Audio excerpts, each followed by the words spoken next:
17 বছর পরে আজ মাকে খুঁজে পেলাম ভিক্ষা দিতে গিয়ে।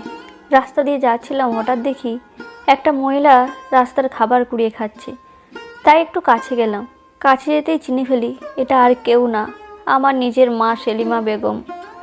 মা বলে ডাকার সাথে সাথেই আমার দিকে অপলক দৃষ্টিতে তাকিয়ে থাকে। আমাকে চিনতে পারছো মা? আমি তোমার সন্তান হাসিব। আমার সন্তান হাসিব?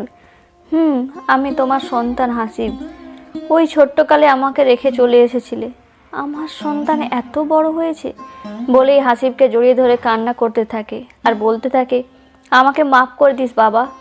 মা, কেন ছেড়ে এসেছিলে আমাকে? তোর বাবার সাথে আমার ঝগড়া লেগেছিল।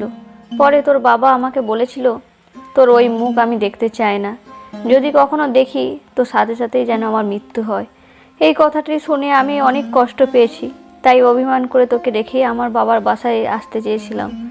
কিন্তু মাঝে মাঝে এসে কিছু সন্ত্রাসী আমাকে ধরে ফেলে আর আমাকে সবাই মিলে ধর্ষণ করে। এই মুখ আর কাকে দেখাবো? তাই তোদের ছেড়ে আমি শহরে গিয়েছিলাম আর এখন রাস্তায় রাস্তায় ঘুরছি। মায়ের মুখে এমন কথা শুনে হাসিব সাথে সাথেই কান্না করে দেয়। জানো বাবা, আজও তোমাকে খুঁজছে কিন্তু কোথাও খুঁজে পায় না। কিন্তু বাবা, কিছুদিন হলো এখানে এসেছি, সবাই আমাকে পাগলি বলে, কত খারাপ কথা বলে।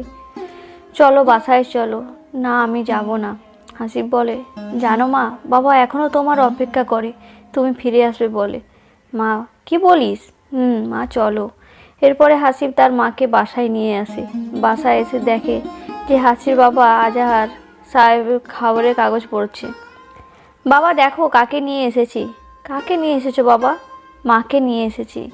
কথাটা শুনেই খবরের কাগজটি ফেলে দিয়ে দৌড়ে এসে সেলিমা বেগমকে জড়িয়ে ধরে কান্না করতে থাকে আর সেই দিনের জন্য মাপ চাইতে থাকে। আমাকে মাফ করে দিও সেলিনা, আমার এইভাবে বলাটা ঠিক হয়নি। আমার ভুল ছিল, আপনার ভুল হয়নি। আমাকে মাফ করে দিন। আপনি আর কখনো এমন ছেড়ে যাব না। যদি যাও তো আমি মরেই যাব।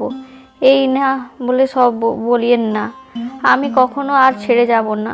তখনই হাসিব বলে ওঠে, যাই হোক, অবশেষে আমাদের পরিবারের সুখ শান্তি ফিরে এলো। এখনও তোমার বিয়ে করার পালা হাসিব। কথাটি শুনে সবাই হাসতে থাকে।